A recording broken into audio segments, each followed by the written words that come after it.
waliyaɓe fuuta ko yimɓe mawɓe ɓe hooliɗen en hoynatama aybinen pooma waɓen waliyaɓe fuuta ko yimɓe mawɓe ɓe hooliɗen en hoynatama aybinen pooma waɓen waliyaɓe fuuta ko yimɓe mawɓe ɓe hooliɗen en hoynatama aybinen pooma waɓen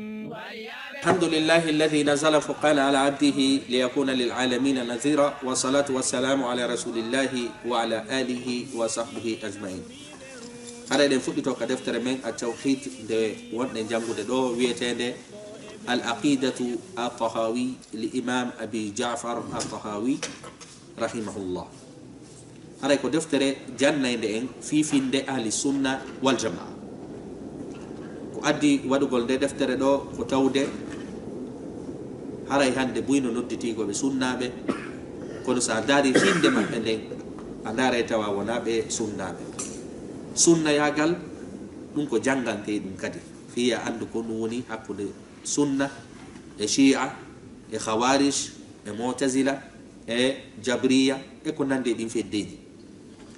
haray noon hiɗen andi ko sunnaɓe ɓen ñiiɓi e ko nulaɗo acci kon e sahabaɓe mum ɓen sallllahu alayhi wa sallam. e janguno hiɗen e damal fi piiji wirniɗ ɗin e ni fewno ɗo ni piiji ɗi wonɗen e jangude ɗin tawhid on piiji buy tawhid on no yewta ko piiji wirniɗi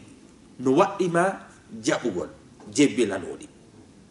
sa inni ko haqqille maɗen liŋirtaɗi kara han wawata faamude saabu haray bindi ɗin no hecci haqqille maɗen no jogui doole ɓuuri haqqille maɗen. en jangino ko no jeeya e piiji wirniɗi ka sariya meɗen ko wiyete on ɗum azabul qabre lette qabru ɗum ko pii hum wirni ko. en jangino fi wendu ɗum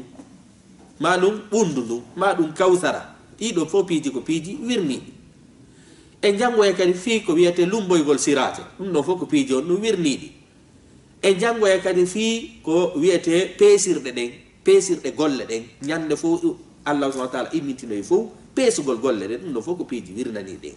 ñande neɗɗo on tigui peesoyto ɗum ɗon fof ko piiji wirniɗi kono ɗin ɗon piiji fof fiyo iman ma on timmu ko be jebbilanoɗaɗi gomɗinaɗi ko ɗum waɗi neɗɗo on haray ko ɗum tawruɗo e mawɓe men ɓen hiɓe inna kaari hunjike toɓɓe ɗen ko ɗe toɓɓe ɗe wonɗen e janngude ɗo fanda toɓɓe taw wiide ɗen. hara en jannguno fi weydu ndun hande inchallah en jangga damal hittungal ngal tawata kala firtowo alqur'ana no hani faamude ngal damal ɗo. sabu hara hiɗen janga kal qur'ana tefoore ayaje go ara inna tefoore no woodi ayaje go ara inna tefoore ala ko be sendindira nde ayaje innayɗe nden tefoore no woodi ko tefoore honde faada e ayaje innayɗe tefoore ala ma hadisaji innayɗe ɗin tefoore ala faama ɗen ɗon kadi hadisaji ille wonde makko tefoore honde woni e yewtude fiimo. piide misal mi adda aya gooto ka Allah daali ɗon subhanahu wa ta'ala ma lizalimina min hamimin wala shafi'in yuta'u. ayaje ɗen inni ala natoñayɓe ɓen si wona ndiyam wulɗan haray ɓe ala ko wiyete tefanoyoɓe yawmal qiyamat. oɗo aya rewi ko wiyete tefoore. en fof noon hiɗen fotti wondema goɗɗo no wawi tefanoyde mawɓe mum no wawi tefanoyde ɓiɗɗo mum no wawi tefanoyde siɗɗo mum. jakami andi oɗo aya rewi ko wiyete tefoore ayaje goo tabintini ko woni tefoore. ko ɗum waɗi e nder darsu men mon ɗo joni en yewtay ko noone e tefooreji jeeɗiɗi woni ka nder deftere. noone tefooreji jeeɗɗi woni alqur'ana on nde no yewta fi tefoore e sunnanulaɗo on nde no yewta fi tefoore ko nooneji jeɗɗi.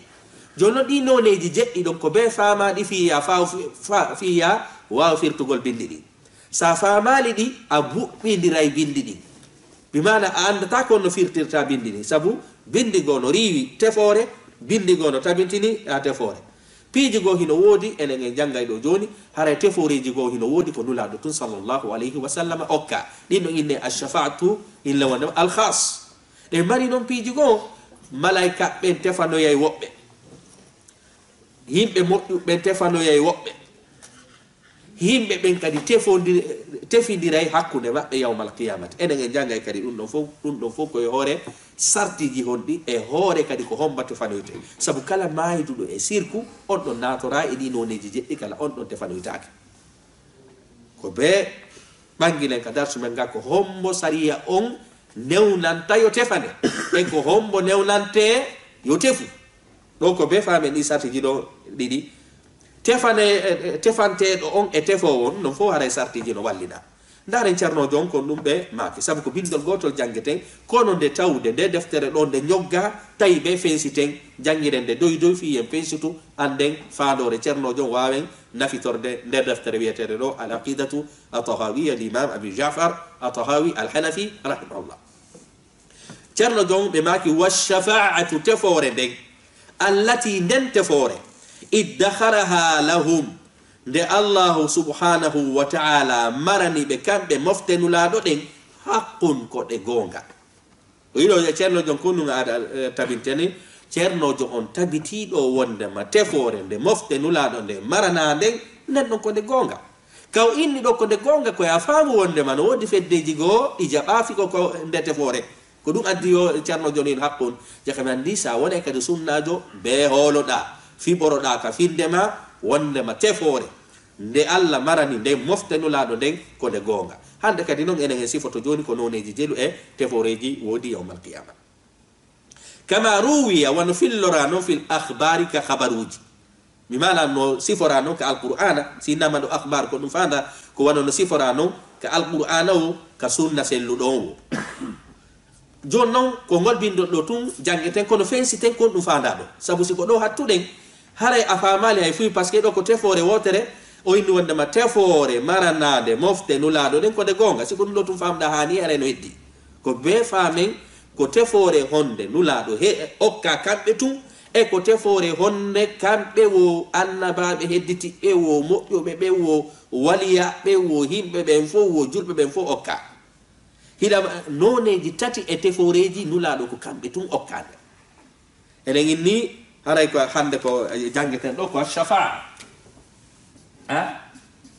shafa tefore no senditi noneji ɗiɗi ko tefore ka aduna e tefore ka lahara tefore ka aduna haray no ceernojo on ɗo kanko ma ulama i tawhidi janguɓe tawhidi ɓen kamɓe si ɓe wowlude fi tefore haray ko ɗum ɓe faande enen ini a tefore imma wona fi dunia ma wona fil akhira tefore ka aduna ma lahara haray noon janguɓe tawhidi ɓen nde ɓe wowla fi tefore ko fi lahara ɓe woni e won ina fi aduna janguɓe tawhidi ɓen si ɓe sifade fi tefore haray na fi aduna ɓe woni won sike hina yomi ɗettuɗo fiide misal mi ñawloɗa goɗɗo on tigi ƴantanmi mi ɗetta ɗo goɗɗo minna fi allah mayinte fanalan kaari inna yo muñalolan ha mi heɓa ma yo accana ñamande nden hina nden tefore ɗon maɗum mi ɗetta avocat ma ko nande muɗum naafi nden tefore ɗon ceernoɓe ɓen yewtata ka tawhid kamɓe koɓe yewtata ko tefore wonde nden laara amma tefore wonde nden ka aduna no woodi daginde no woodi nde dagaki tefore hakkude bani adama e ko yowodiri e piiji aduna hino dagi si tawi woni tooñe natali e nder tefore nden kono noon sa waɗi ngeenaari fi tefore a rewi e laawol harmugol fi tefore haray tefore nden harmi kono noon sa hoolike kadi wondema bani adama wel ngel ma mayɗo surra on no wawma tefanoyde ka allah bi mana surraɗo ɗo on barkino ragolina mi hormiri kaari sabu maɗa ɗum noon kañum kadi ko noone e sirku ko ɗum waɗi o tefore aduna ɗo no woodi ko dagi no woodi ko harmi woɓɓe noon fantini e tefore aduna nden ha ɓe naato e ko wiyete sirku hande ko ɗum waɗi ka fewdiɗen ɗo no woodi julɓe buy faggitiɓe sirku e inde tefore ɓe yaaka goɗɗo surra moƴƴunoɗo ɓe ara ɓeyna fi allah mi torike ma an o waaliɗo ɗo ɓe ara e tefanam ɗum noon ko sirku noon ɗum ɗon waɗetake hayno si tawi woni waaliɗo ɗon on en nden hara noyna ko waliyajo ma kono andande muɗum ko hombo fewtete tore ko allah subhanahu wa taala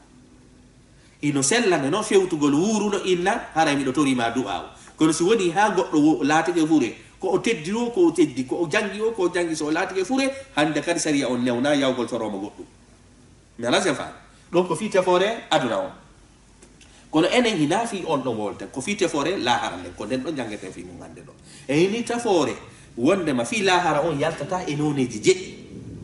tatiji ɗin ko nulaɗo hertori noneji tati e tefore in ɗon ko nulaɗo tun okka annabajo hay e goto okkaka nden tefore ɗon si wona nulaɗo sallllahu alayhi wa sallam amma teforeji nayi hedditiɗɗin ɗin ɗon nulaɗo o annabaɓe ɓen wo moƴƴuɓe ɓen wo denɗangal julɓe ɓen no okka ɗin ɗon jaka mi andi on ɗum sila jangude ka defte hilan hani sendidirde si bindol ari woli fi tefore ko hombo e tefore e ɗin noneji jeɗɗi yewtadi ɗon si mi famali ɗum ɗon kara mi wawita faamu bindol ngol sabu si bindol ngol no yewtude fi tefore nde nulaɗo tun okka min mi firtiri ɗum ɗon e fof haray mi jaggiti ko noon kadi woniri tefore kadi nde himɓe ɓe nde fof okka nden sa hertininde e nulaɗo sallllahu alayhi wa sallam haray ɗon kadi anga a toñi bindol ngol ara mum ɗum hino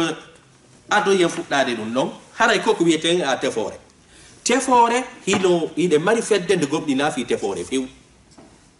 nde gomɗina wondema fi tefore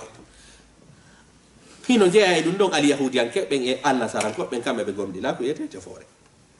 ɓe gomɗina karay hiɗe mari kadi fedde noynne alkhawarij wa almu'tazila feddeji murtuɗi yaltuɗi e ko wiyete sawaba in ɗon kañum kadi no hooli teforeji go'o no hooli tefore ñande fof immiti nulaɗo tefanoya kono ɓe hoolaki on ɗum ɗiya hedditiɗi bimana ko none goto ɓe hooli e nder teforeji ɗin ɓe riiwi ɗi jeego hiɗen mari noon kadi jakka mi andi on ɗum ɗen mari riiwɓe fi tefore fof ɗen mari kadi jaɓuɓe tefore few mi ala son faami hiɗen mari saliɓe fi tefore few hiɗen mari kadi jaɓuɓe fi tefore fof ɓen ɗon fof ko e hoore faljere ɓe woni riwɓe tefore nden fof ɓen ɗo ɓe yeddi ayeji alquran e hadisaji jaɓuɓe tefore nden fof ɓen ɗon kadi ɓe jaɓi ɓuri ko bindi ɗin yewti ko fi mum enen noon ko wonu yamira ɗen ko yen tabintin tefore ɗe bindi ɗin tabiti ɗin ɗi bindi ɗin tabintini ɗin ko ɗin ɗon pet kala tefore nde tawata bindol ngol arali tabintini enen ahlusunna wal jamaa haray a hana tabintinde joni noon hiɗen mari ko ɗum waɗi heferɓe ɓen ɓaawa ɗo ɓay ɓe landama ko fi hon ɗum rewanta on ɗi sanamuji ɓe inni koɓe rewirta ɗi on ɗum li yuqarribuna ila llahi zulfa ko fi yo ɗi ɓatti men ka Allah jakka mi andi on ɗum ɓe waɗuɗi fi no ɗi tefirana ɓe ɓen ɗon fantini ha feƴƴiti hakke ko ɓe fantini ko piyum kum ala haqqille tigiri ɓenni ɗum tigiri tefanayi ɓe ko ɗum woni leɗɗe e ko wiyete kaaƴe sanamu jaka mi andi ahlusunna noon wal jamaa woni tumbo jaka mi andi hiɗe mari feddeji ɗi jaɓa fi tefore few ɗen mari kadi fedde jaɓude tefore ha fantini ɓen ɗon fof koye hoore faljirɓe woni ahlusunna noon Allah ko ɗum inni ɓe wa kadhalika jaalnakum ummatan wasata ahlusunna kañum woni tumbo ɓe riwali tefore few ɓe kono kadi ɓe jaɓali fof ko yeru ko bindi ɗin tabintini kon ɓe jaɓi mi anasen faami darde ahlusunna wal jamaa nde joni noon enen ini tefore koko nanete nulaɗo tefanoyay goɗɗo tefanaye mawɗo mum ma mawɗo mum tefanoyayni en inni wondema ko ɗum ɗon faalaɗen fensutude détaillude fiyen faamu famande sellude koko wiyete tefore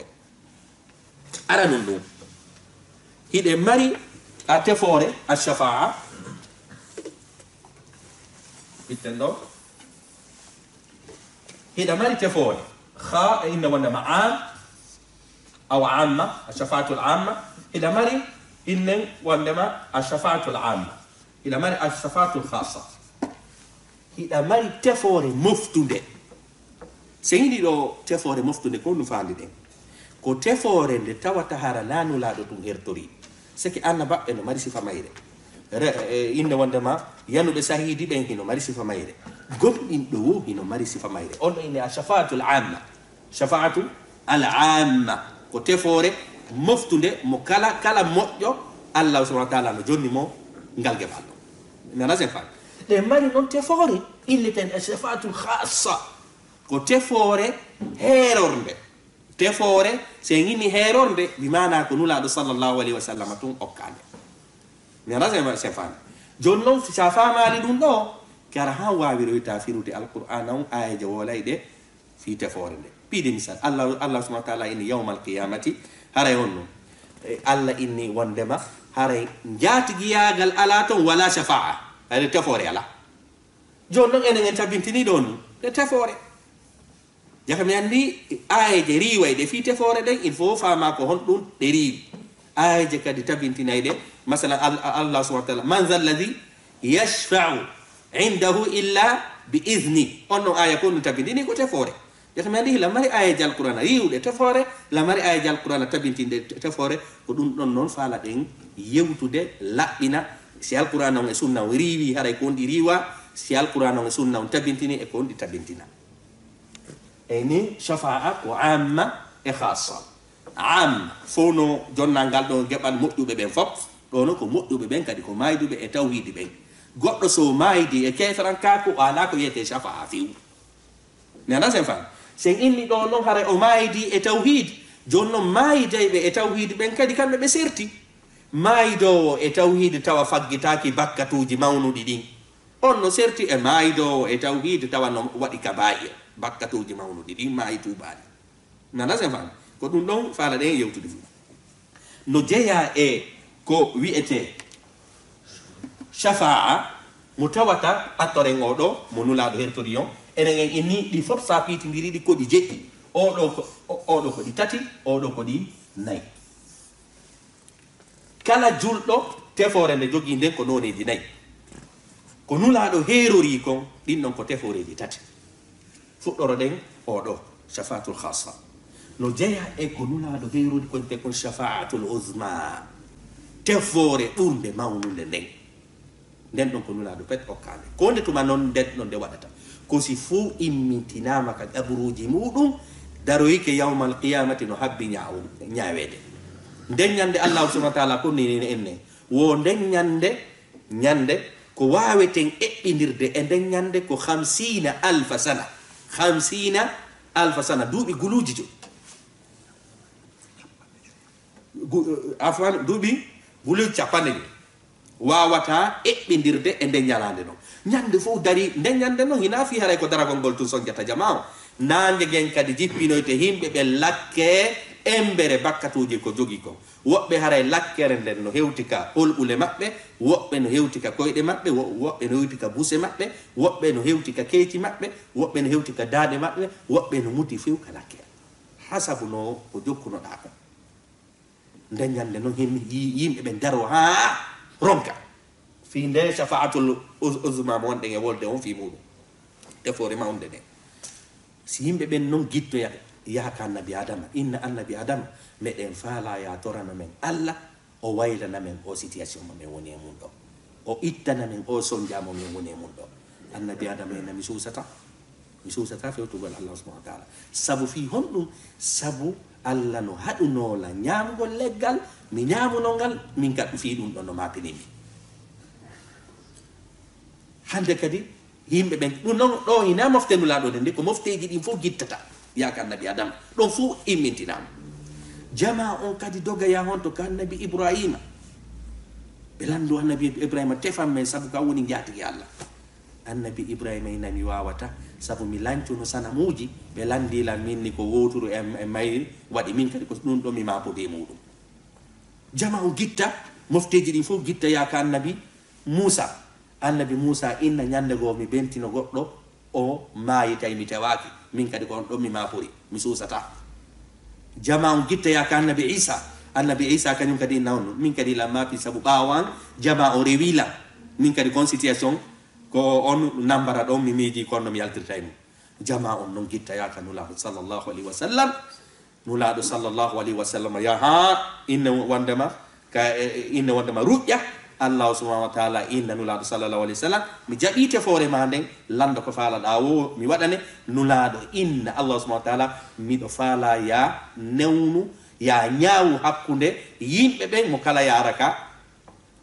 haton jini yarugol ɗon allah subhanahu wa taala jaɓana ɓe ko ɗum noyni tawnu shafa'atul uzma tefore mawnude nden ñande fof immiti dari ko nulaɗo ittoyta yimɓe ɓen yon soñja ɗum ɗon ko nulaɗo ɗum hertori e nder annabaɓen fof mi alasen fami none arano none ɗiɗaɓon ko tefore wonde ka nder aljanna sike ñande natoyeɓe aljanna ɓen fof naati si ɓe ari gollayɓe ka nder aljanna ɓen ɓe udditata aljanna on fo gitta e natugol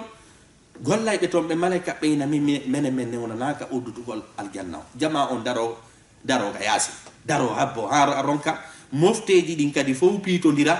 ɗon kadi ko nulaɗo sallllahu alayhi wa sallam ara konkata damal aljanna on malaika ɓen inna ko an hombo nulaɗo maka ko min muhammad ɓe malaikaɓe ɓen inna haray komin yamira ko inneteɗo muhammad on tuma o ari o interveni tuma o ari o inni o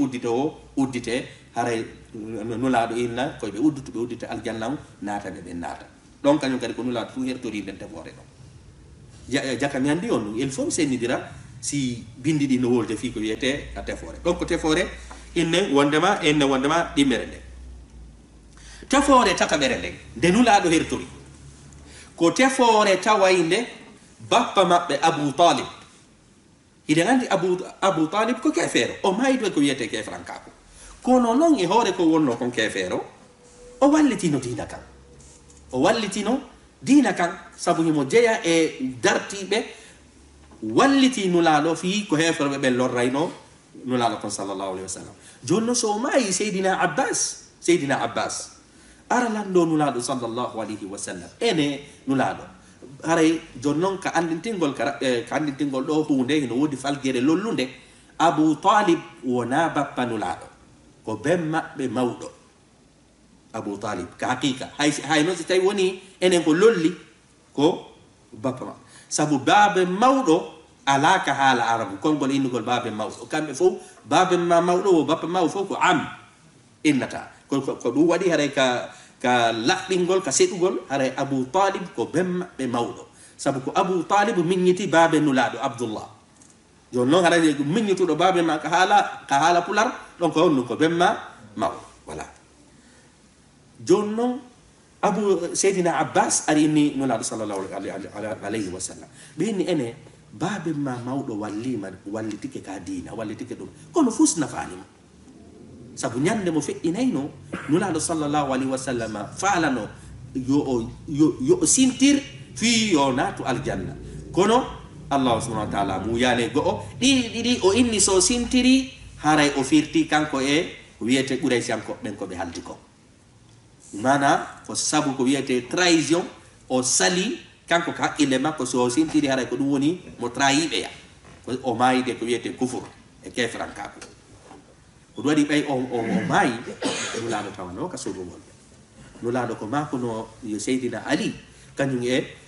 yo seydina ali ɗaɓɓuɗon himɓe ɓe yaaɓe ubboyamo nulaɗo ma kalde e a surrugol fi kala hoore koɓe walliti gon fof ɓay to woni ɓe mayde e kefrankako nulaɗo ma kaali ɓay haray ko baabe ngal nga mawɗo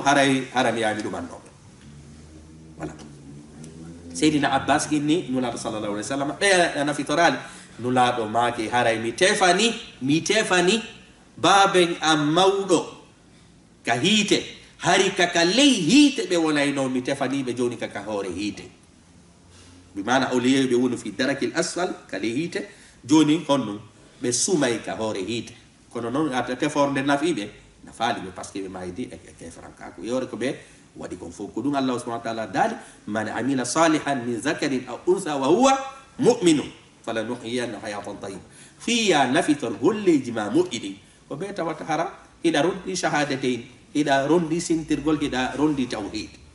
jaka mi anndi ben maɓɓe nulaɗo abou talib ko nulaɗo tefani ben maɓɓe mawɗo fiita o luttoy ka nder hiite yeru ko o walliti dina kan kon ɗum ƴawnimo ka ley addimo ka hoore ɗon kañum kadi ko nulaɗo fu jonna tefangol kefeero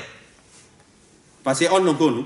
ko kefeero kono nulaɗo jonni e allah jonniɓe ono doole tefangol ɓe fiyo itte ka dalka fiyo itte ka ley hiite o adde dow kono noon ɗum ɗo yaltinalmo ka nder hiite mi anda sen fam ɗi teforeji ɗo tati ko nulaɗo tun hertoriɗi arano on ñande immita tefogol fino himɓe ɓen ñaawire ɗum ko goo ɗiɗa ɗum tefoygol ka aljanna fino aljanna on uddito naata ɓe ɓen naata yo allah waɗen e men maɓɓe tefore tataɓere nden tefangol mamal soro eyna ben maɓɓe mawɗo abou talib ɗiɗo tati ko ɗiɗo ene tewni shafa'atul khassa ko tefore nde nulaɗo heerori mi anda sen fa joni noon yahanen teforeji nayi hedditiɗɗi ɗin ɗon nulaɗo wo annabaɓe hedditiɓe ɓe wo moƴƴuɓe ɓe wo yanuɓe sahidi ɓe wo yiɓɓe allah ɓe wo gomɗinɗo ɓe no natori e ɗiɗo nayi jaka mi andi nde ɗen inna goɗɗo haray tefanayi mawɓe mum ma mawɓe mum tefanayi ɗum ma ko nande muɗum ande ko ɗi teforeji nayi ɗo wone ɗum annaɗo jonnon kala aya ma hadisa mo janguɗa tefore ala ko no famata ko tefore neɗɗo mo mayidali e tawhid ara aya on fandi kala aya yewtuɗo fi tefore no woodi andu ko ɗiɗo jeɗɗi wala wolede fi mum kala aya arɗo ini tefore wa inne wondema ayan konini fama tanfa'uhum shafa'atu shafi'in haray yawmal qiyamati inne wondema haray nafoytaɓe tefore tefayɓe nafoytaɓe haray ko ɗum fanda ko mayuduɗo e kefran kaku on ɗon o natora e ɗiɗo few ko be mi sendina jakka mi andi ayede riwayde fi tefore nden haray komo mayidale e tawhid tabintinayɗi fi tefore ndin ko ɗiɗo nayi sabu ɗiɗo kadi ko nulaɗo herori mi anda sen fami ayeje to jonno yahanen ɗinoneji nayi ɗo sabu aray ko sabu ada tableau on no ɗumanni ko ɗum haadi mi winda ɗi fo tefore arandere nden ko tefangol yimɓe mayuduɓe e bakkatuji jani ɗin ko inete kon alkaba'ir e inni noon wonde mawno woɓɓe no sikka ko wiyete bakkatuji mawnuɗi ɗin koɗi jeɗɗi ko ineten koɗi jeɗɗi tabiti e hadisa kono hiɗi heewi tew iɗe mari imamu zahabi winduɗo deftere inni alkaba'ir kanko mo linti ɗon buy hiɗe mari kañum kadi ceerno jonene ibnu hajarul makki on ɗon kañum kadi hino windi on afwan ibnu hajarul haythami on ɗon kadi ɗo windi deftere linti ha temeɗɗe ko wiyete kaba'ir kono noon hiɗe mari mandeji ko hollata en ɗum ɗo ko bakkatuji mawɗo kala ko Allah yowindiri e taƴede teral andu ɗum ɗon ko bakkatu mawɗo wono inne wujjugol ko bakkatu mawɗo par ce que Allah inni mo wujji e jungo mum taƴe kala ka Allah inni mo waɗi ɗum ɗo piyem andu ɗum ɗon kadi ko bakkatu molanaɗo sabu fiyon num zina o Allah inni mo waɗi jombali ko koye piye siko jombuɗo ware ɗum ɗon fof andu ko bakkatu jan kala ka Allah inni mo waɗi ɗum ɗo mi sumnayi mo andu ɗum ɗon ko bakkatu jan komi faala hewtinde haray en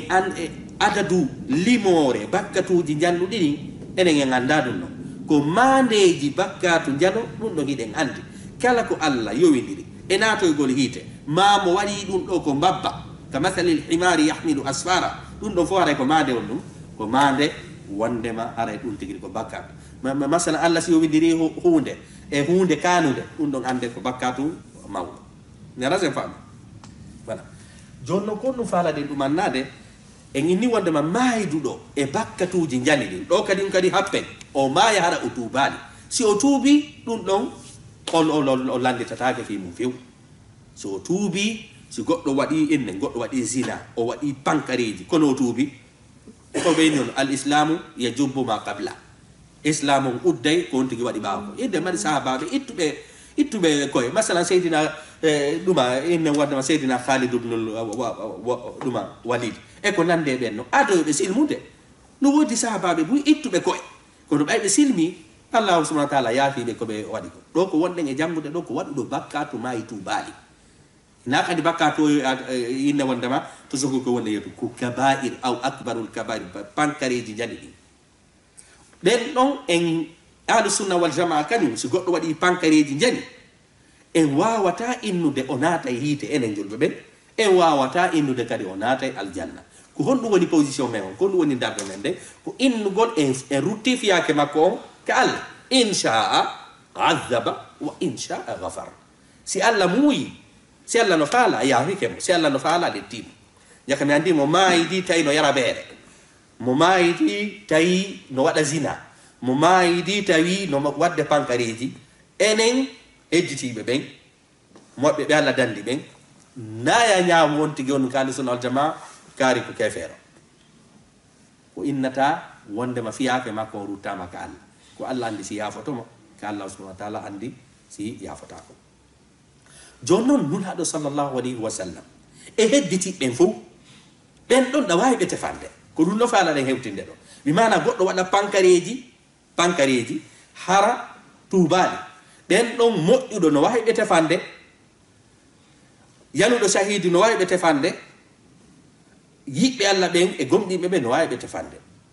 joni noon ɓen mayduɓe e pankareji ko noneji ɗiɗi ɓe jogi imma ɓe mayda e pankare ɓe naade ka hiite ɓe tefane ɓe yalta ma imma ɓe waɗa pankareji ɓe maya hara ɓe tuubali adoyoɓe natude ka hiite ɓe tefane mi ala son faami bimana haray maayuɗo e pankareji tuubali on e ruttifiyake makko ka Allah subhanahu wa taala e hinni noon on ɗon o mayduɗo e pankareji kono noon himo mari sahadate himo hooli Allah himo hooli nulaaɗo ɗo ko pankareji mo waɗi ha ɗo ni ko julɗo on ɗon e hinnifiyake makko no rutta kala on ɗon goɗɗo no wawi mo tefande aɗo yo natude ka yiite ma so natoyi o tefane o yalta caka mi andi ɗon ko noneji jel jogi ɗen noneji ɗiɗi o tefane aɗo yo natoyde tefangol mo noon aɗo yo natoyde ka yiite ɗum ɗon moƴƴuɗo no wawi mo tefande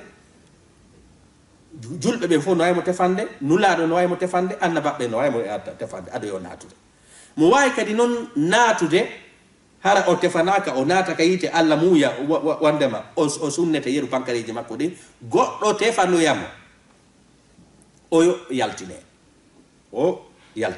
joni noon enen en sifoto joni kadi tefanowo on kañum kadi hino mari sartiji tefugolgol kañum kadi hino mari ha sartiji haray ko none arano on enen inni none arano on ko tefangol mayduɓe pankareji adoyoɓe natude ka hiite hara ɓe natali woni go'o ma tefana mayduɓe pankareji tuubali ɓay ɓe naati ka hiite ɓe tefane ɓe yalta fami kadi noneji ɗiɗi ɗo heddo noneji ɗiɗi hedditiɗɗi ɗiɗo noon fof ko sabu raɓɓiɗugol tan o sina ɗum hadisaji mum hino woodi dalilaji mum hino woodi ko sabu raɓɓiɗugol tan on wonɗen e jonnude geɓe ɗen tum feƴƴen jaka mi andi e none tataɓo e ko fof wawi tefande kon koko wiyete kon ashabul araf himɓe fello araf ɓen iɗen andi fello araf ko ɓuuri sellude kon ɓe wonete en gon fello ɗon koɓe moƴƴereji mum e bonereji mum foti ñande peeji ɗin peesoyte moƴƴereji ɗin walline ka balance bonereji ɗi walline ka balance fowta hino fota bimana ɓe heɓali ko naɓa ɓe kal janna point ji maɓɓe ɗin ɓe heɓali kadi point ji naɓaɓe ɗi kam yiite ɓe waɗe arafu ɗon si ɓe yeƴƴitike ngoya sengo hiɓe reeni aljanna on si ɓe yeƴƴitike ngoya sengo hiɓe reeni hiite ngen ɓe wona ɗon ɓen ɗon kañum kadi moƴƴuɓen annabaɓe ɓen inne wondema yanuɓe sahidi ɓen gomɗinɓe ɓen no wawi ɓe tefande si musidɗo ma yo Allah dande simo ko arafu ɗon tawi an hiɗa timmini condition ji ɗi miyana ko a gonɗinɗo Allah subhanahu wa taala yamirima tawa kadi Allah no weltori sabu ɗo kañum kadi fiya ɗuma intervenu fiya yawya tefa enen en janga joni ko condition ji ɗiɗi kadi hatol jiɗi al isnu wa rida koye taw hara hiɗa dugana tawata kadi haɗa Allah no weltori fi aɗa ɗin ɗon si tawi woni ɗin condition ji ɗon heno timmi ɗin sartiji ɗon hara ɗa wawi tefande bloki ɗon ka hoore fello ɗon ɗa wawimo tefande yo aro o tawta yimɓe aljanna ɓe mi anasen faami ashabul araf ko ɓen ɗo woni tataɓo mo tawata hara fof no kafi o annabaɓe ɓe wo moƴƴuɓe wo gomɗiɓe ɓe wo fof ɗum ɗo na nde ñawore ɗo nanulaɗo tum heroriɓe ashabul araf tefore nayaɓere nden ka sakkitorum ko tefore tawayde yimɓe ɓen si natoyi ka aljanna yo Allah waɗo natoyay ɓe aljanna ɓen naati ɓe annabaɓe sabu natugol ka aljanna kadi ko ɓuri fotude fof koye natude annabaɓe sikki koye natu groupe arana on nde nulaɗo no kaɓe ɗuma konkata bafal ngal ɗon ɓowdi tan e hara ko no woni on ɗum ka rang arana ina yo taw an rewoya e transit nokku goo si araɓe donc haray ko ɗum ɓeynata transit fof jama on goɗɗo no wawi yelade transit si wona lahara ko ɓuuri moƴƴude koye hadittu express hara sa fokkiti ko jannatal firdaus ko ɗum ɗo yelato ɗum ɗon no ko ɗum hewtinoyta ɗum ko golle moƴƴe wasabiquna sabiquna ulaika almuqarrabun haray ɗum ɗon ko adodirgol wasabiqu ila alkhairat ko ɗum sahabaɓɓen kañum ɗumanortono par ce que hewtugol ɗi degré ji wona damme hewtinoyte wona jawdi wona ngari wona darde ko golle moƴƴe no wayirɗa o no wawɗa sa ɗuɗɗini golle moƴƴe a jeeyete e min zumratil awwalin fedde aranere nde ko marɗa damme o kadi ko marɗa piiji wo piiji en jangiɗo joni Abu Talib daraniɗo dina ka ɓay tun o jaɓali tawhid nulaɗo ko wawanimo ko kanko tun kadi nulaɗo tefani itta ka ley hiite ka ley hiite ɓe naɓa dow kono na faaliɓe par ce que ɓe kada hiite haray tefore sakkitoro nde jangeten ɗo nden inɗen ɗum ɗon huɓani ko si natoyama ka aljanna woɓɓe iɗa gandi aljannaji ɗin koɗi jeetati aljannaji ɗin koɗi koɗi jeetati ɗin aljannaji ɗon naafi haray koɗi gooti haray naafi ko degré goto ɗum hino waywana hon ɗum piyana on misal fiyo fiye ɓurtu ɓaggude no waywa si goɗɗo logi ɗo e hôtel hara ko inne wondema hoodere wotere e yawɗo hoɗi e hôtel mo koode ɗiɗi mo koode tati kono koode ɗe ɓeydori wo hôtel on mariri ko wiyete doole hôtel on ɓura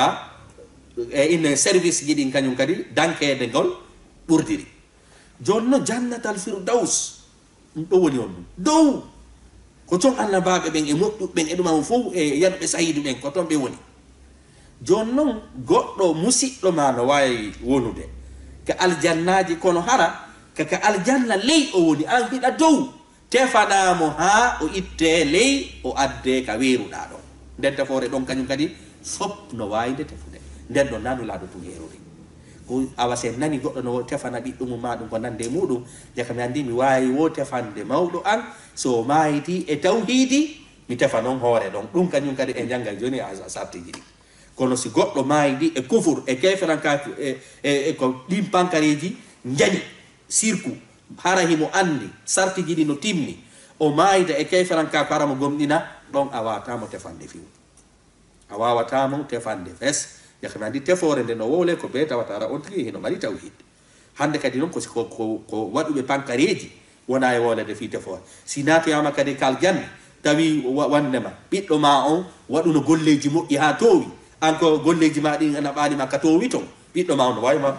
tefande ma an hiɗa wawi tefande ɓiɗɗo ma on fiyon lojudu fiyo wontudu e nokkure e aljanna goto e étape goto e ɗuma werde wotere nde mi anasen fami joni noon konto e ɗuma ittuɗe nun noon allah daali walladina amanu wattabaatuhum dhurriyatum bi imana alhaqna bihim dhurriyatahum ɓen gomɗinnoɓe waɗi kuuɗe moƴƴe waɗi ɗuma min jokkintinay jurriyaji maɓɓe ɗin e maɓɓe si kamɓe ɓe waɗuno golleji moƴƴi ha ɓewti jannatal firdaus ɓe guure maɓɓe ɗen ari golli kañum kadi kono hewtali jannatal firdaus allah ini min tawtinoyaɓe ka mawɓe maɓɓe ɓe jakami andi a teforeji ɗin komi faala raɓɓindino ɗo teforeji ɗin gila ka yimɓe ɓen immiti tefore nden fuɗɗi hay ka nder aljanna tefore noɗo no nder ton kono ko honɗum julɗo yeli ko yo wonu tefanowo yimɓe ɓe na yo wonu tefanteɗo ko ɗum ɗon ɓuuri moƴƴude ko ya eto ha etteteɗen tata on ɗum ko an ittata goɗɗo ka hiite artiramo ka aljanna ma ɗum ittamo ka aljanna innen wondema aljannaji naɓamo ka aljanna ɓurɗo towude ka illiyin ka jannatal firdaus seede muɗum enen jangi a yawn nulaɗo sallllahu alayhi wa sallam ñande o sahabajo inneteɗo Abu Salama ñande ɓe feƴƴinno nulaɗo maki allahumma gfirli abi salama allah yaafo abi salama warfa darajatahu lmahdiyin ittumo aray ɓantu daraja makko on naɓamo tawnama on ɗum e yimɓe ɓurɓe te teddude ɓen jakami andi nulaɗo ɗo ko ɗum a toranimo ko ittugol mo étape golleji makko ɗi naɓamo dow holli wondema tefore nulaɗo ɗo tefani oɗo ittugol mo e daraja kal janna naɓamo e daraja ɓurɗo towude nana sen faami ɗo enen en jantike on ɗum teforeji jeeɗi nayiji ɗin fop no waydi wadde kono noon sarti on koye taw wonaɗo e waɗanede on hara o mayituno e gomɗina tatiji ɗin ko nulaɗo tun heeruri ɗin ɗon a sifiri joni noon ene ɗiɗo jeɗɗi kala ino hatto jini kadi sartiji ɗiɗi himmuɗi ɗiɗo kadi sartiji ɗiɗi si ala ɗi jeɗɗi dow ɗi fof a wataɗi wadde ɗo ko sarti mo allahu subhanahu wa taala on waɗani hoore muɗum fiyo jaɓu an tefowo on ya tefan goɗɗo mi manasen fa ara num ɗum al isnu ko e dungaye allah subhanahu wa taala sikki ko allah subhanahu wa taala innata on tigi haray kaari dunga haray mi dunganike ma ɗa wawi tefande kaari e kaari karamo alla dunganaki ma ya tefano kadi ala dole tefangolonte mi manazem fami jaka mi andi sila wolde fi tefore il ko be mi fama di nopi ko be al iznu be dungaye ara ko Allah subhanahu wa ta'ala jonni ord wonde ma hida wawi tefande kare ka honto non ittuden on sarti don kaka Allah dali no man dhal ladhi yashfa'u 'indahu illa bi idnihi ala tefano yo goddo yawm al qiyamati una dungaye Allah subhanahu wa ta'ala al idn no ko sharton min shuruti shafa'a e inni sarti di labon hara Allah kadi on no faala nade dungana gol ko pije ko taw himo dungani himo weltori himo faala kadi arrido himo faala honto etude nunno wala yashfa'una illa liman irtada wala yashfa'una be tefano itaka di julbe be wata tefano ide goddo illa liman irtada sina al on Allah subhanahu wa ta'ala mo faala kadi jaka mi andi sarti jidin kodi didi ko al iznu wa rida ko wondum ko dungananede tawti kanyum kadi wondum welay jonno heboy den aya goto da ko ayaje didi sertudi e sarti jidun heboy den aya goto muftudi sarti jidin didi kala e aya goto Allah taala wa kam min malakin fis samawati la tughni shafa'atuhum shay'a hewi e malaikaji ka kammu tefore malaika ben nafatabe fus do ko nu fala den ko mo fanda kaya do ko maydu be ke franka ku ben hare malaika wawana da fuisi haysi malaika tefani be Allah inni jabetake sabu fiyon be do maydu e ke franka e ni maydu be ben e tawide be no malaika no ay be tafamde illa min ba'di an ya'zana Allah liman yasha'u wa yarda wido odo aya addi sarti didi kala wa kam min malakin fis samawati la tughni shafa'atuhum shay'a hewi e malaikabe inne wonma wonbe ka kammu duncata nafata tefore be mabbe den hay fuy si wona an ya'zana Allah subhanahu wa ta'ala dunganobe Allah subhanahu wa ta'ala dungano liman yasha'u ummu mu yani yo tefane ya kamandi malaika ka donu hay si be tefani ma sina Allah subhanahu wa ta'ala fala ayaltata illa an ya'zana liman yasha'u wa yarda liman uido an ya'zana Allah wa nishartu go wa yarda woni didi ko di sarti dido ko wiete tefore ko hare inshallah ko do wonde e hattude hare dum do fu ko addi sifo dum do kaka cerno don indi do washafa'atu tefore den allati den tefore iddakharaha lahum de alla marani moftenu lado den haqqun ko de gonga kama ruwiya wa nufillorano fil akhbari ka khabaruji ka hadisaji e ka ayde yewtuden do ka rabbindingol fi wonde mahide mari noneji didi e ko wiete teforeji di sariya wala tafimu ko tefore de nulado herori e tefore de tawata moddube ben gomdimbe ben annaba ben yanu shahidi ben fu no wawi e malaika no wawi tefande aranere den nulado herori den ko wiete kon tefore burde mawnude den ko si fo immitoyke jama on mapike yo nyaawe nulado tefo fi yo nyaawe bawo annaba ben fo hulude landagol den dole do tefore dida bere den ko tefore nyande fo hewti ka damal aljanna on ronke udditede nulado ara wona intermédiaire tefa fino o udditire mofte nulado den atto natude sabu ko mofte nulado den kadi si nulado nati o mofte mabbe den hikkata don si mofteji hedditi din non fo ko tendugal gal nulado okka sallallahu alayhi wa sallam tefore tatabere de nulado herori de ko tefore de be wadanoyta bemma be mawdo haray don kanyum kadi ko hondum holli wonde mabbe tefanoy mo ittugol mo kale hite adda dow ko wi den ko sifande do tefere juldo yelaki tefore ko de do tati nulado herori tefore ka fu kafi don ko tefore onde ko goddo wada bakkatuji nyani maya tubali o tefano ye adu yo natude kayite uni go ma o tefano ye so nati kayite o tefane mo yalta woni didi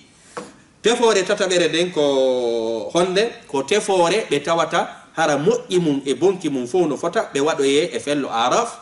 hande kadi moƴƴube ben no wayi be ma yanuɓe sahidi ben ma malaika be no wayi be tefande ka fello don sabare be yebali moƴƴinadadi be aljanna e be yebali kanyum kadi bonereji nadadi be yite be tefano ye be tawte himbe aljanna be moƴƴere tefore sakkitoror nden ko ittugol on tigi e daraja kal janna naba e daraja ɓurɗo towude nden ɗon tefore kadi moƴƴuɓeɓen e malaika e gomɗiɓe ɓen e yanuɓe sahidi ɓen ɓeɗo fof harayno jonna nde tefore ɗo haray jaka en hi ala tefore nde no wole kal qur'ana riwande nden kala tefore ka janngoɗa ka sariya men ɗo tawi sariya o no riwi inni nden tefore ɗon ala andu ko tefalngol neɗɗo mayduɗo e kefalankako ɗum ɗon ala fiw ayje tabintinɗe gondema fi tefore nden andu ko ɗi noneji jeɗɗiɗi janngoɗen ɗo inchallahu darsu men aro on kadi ko darsu hettuɗo haray en nanay ka ayeje hewɗe ka nder alqur'ana wondema bani adama fof no ɗettidi e allah aadi wondema si ɓe ari ka aduna ɗo ɓe ñiiɓa e sariya on janngugol ko honɗum no woni ndin ɗon aadi ndi bani adama ɗettidi allah subahana wa taala saabu si annabi adama ɗettidi inni wa ayeje ɗen inni wo aray bani adama fof ɗettidi e allah subahana wa taala aadi gila wonno ka keeci annabi adama aadi haray ko fi ndin aadi ɗon wonoyta dartu men o saabu haray tawhid on ko tawhid on inen wonoyta saabu goɗɗo natugol aljanna haray kadi piiji boyi en fensitoyay ko yowodiri e ndin aadi ko wiyeten ko ɗe ko ɓiɓɓe bani adama ɗettidi allahu subahana wa taala aadi haray ko ndi woni e janngoyten haray ɗen hatta ka tefore ɗo inchallah hiɗen tori allah subahana wa taala yen jeeye e tefanoyayɓe himɓe ɓen wota en jeeye e tefanteɓɓen haray ko ɗum ɗon ɓuuri moƴƴude yo allah subahana wa taala dandu en hiite e ko wiyete e noneji hiite okkora en aljannaji ɗin إذن توري يا الله سبحانه وتعالى أكون جنة الفردوس أرنا حتى دو والسلام عليكم ورحمة الله وبركاته